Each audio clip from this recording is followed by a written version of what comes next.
자, 529번도 마찬가지로 어떤 3차 방정식이 하나의 실근과 두 개의 허근을 가지고 있다고 했죠.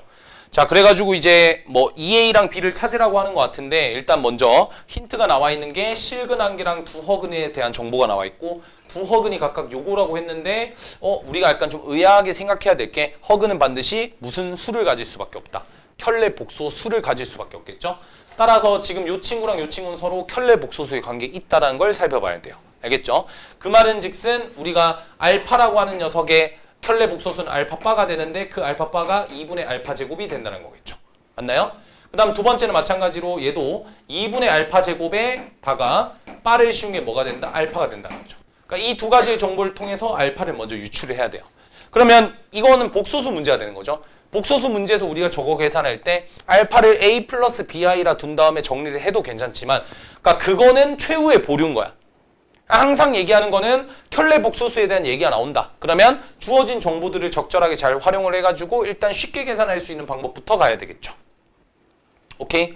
그럼 봐봐. 나와 있는 정보가 알파바라고 하는 것이 2분의 알파의 제곱이다. 요거 하나 나와 있고 두 번째는 2분의 알파의 2분의 알파 제곱에다 바를 씌운 게 알파다. 이렇게 나와 있는 상태죠. 맞나요?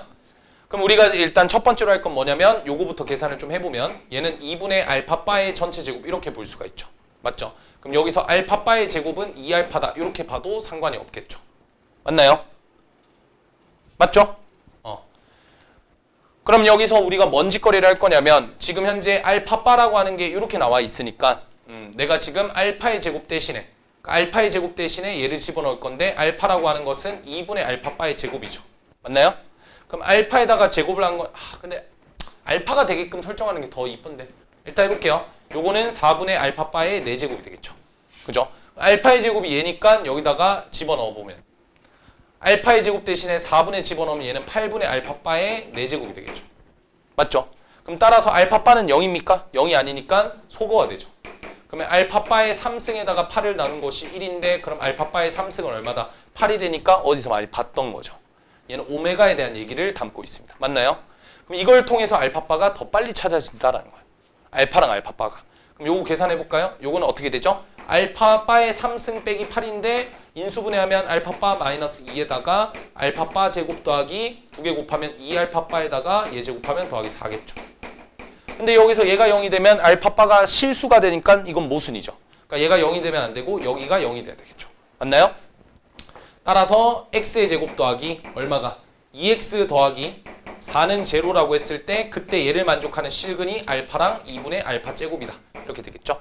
그러니까 이런 식으로 설정할 수 있는 거예요. 여기까지 납득이 되나요?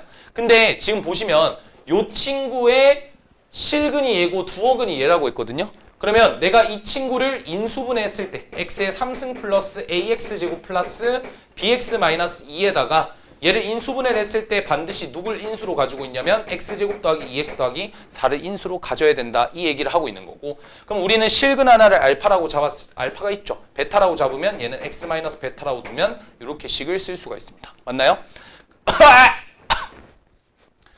그럼 여기서 얘가 이제 나와 있는 정보 중 하나가 상수항이 나와 있으니까 얘를 전개했을 때 얘가 나오면 되겠죠. 따라서 2개 곱해서 마이너스 2가 나와야 되니까 마이너스 2분의 1이면 되겠죠. 그럼 정리하시면 A랑 B가 다 나오겠죠.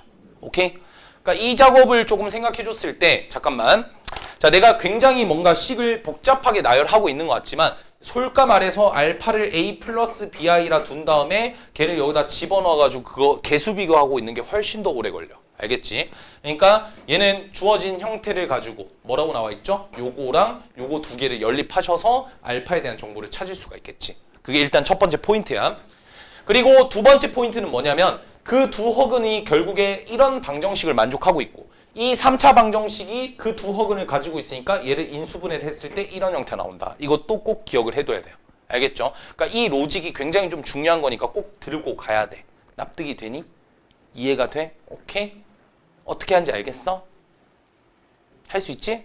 해야 돼? 넘어가자.